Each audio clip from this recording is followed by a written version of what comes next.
This thesis of the Rebbe regarding the interaction of the two aspects of Torah study can be used to understand a rather perplexing statement, one that has been referred to earlier regarding Moshe Rabbeinu. Firstly, a quick review of the thesis that Torah as a mecher begins with an itaruta delatata, an involvement of man, and as man is a finite being, the level of Torah understanding, due to the limitations of a physical mind, will also be limited.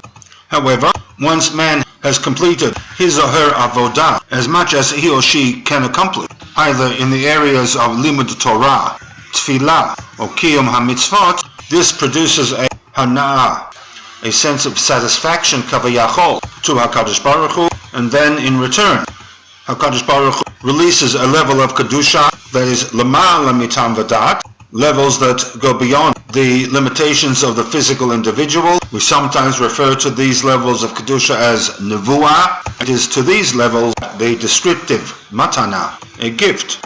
As noted previously, this interaction is also reflected in two statements recorded in Nedarim, Daf Lamed Hey Amud Aleph, regarding Moshe Rabbeinu. The first, a position attributed to both Rav and Shmuel, that of the 50 levels of Binah that exist, Moshe Rabbeinu attained 49.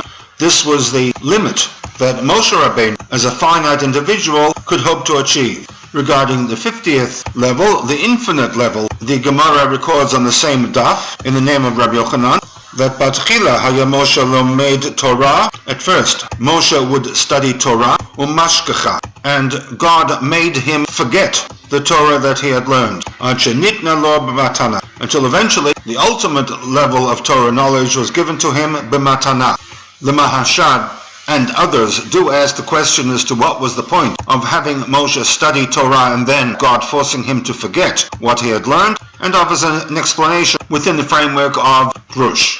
With the Rebbe's thesis, this whole procedure can be explained in the following manner. Firstly, the process of forcing Moshe to forget the Torah was in order to enable him to move on to the next level, in other words, not be bound by the limitation of the previous level that he had reached. Ultimately, he had to move beyond the 49 levels of Torah, which was the limit of his abilities as a finite individual, and only then was he able to reach the 50th gate, a level that was metaphysical, beyond the physical limitation, and this was the level of Torah as a matana.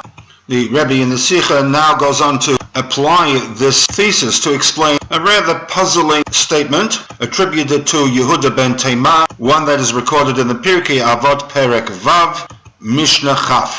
Yehuda ben Tema in this Mishnah makes three statements. The first relates to the commitment that one should have to do the will of HaKadosh Baruch Hu. Az kanamer, be bold as a leopard. Kal kenesher, be light as an eagle. Ratz katzvi, be quick as a deer. And finally, gibar ka'ari, be as mighty as a lion. The opening words of the Shulchan Aruch.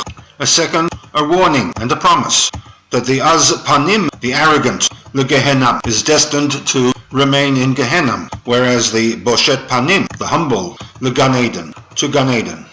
The third is a tefillah, Yehiratzam ufanecha Hashem Elokeinu, that shetivneh irecha, your city, Yerushalayim, will be rebuilt bimheira b'yameinu, speedily in our day. And v'tein chelkeinu, may you grant us our portion b'toratech, in your Torah. This is a paraphrasing of the tefillah that has been included at the end of the Karbanot and before the Psukah de Zimra, and also the final words to the Amidah, with a slight change from Shetibneh Irech to Shibane Beit HaMikdash. The Beit HaMikdash should be rebuilt speedily in our days. And regarding this Yehi Ratzon, the Rebbe will raise three difficulties and answer those difficulties with his thesis regarding Torah as a mechira, mecher, and Torah as a matana.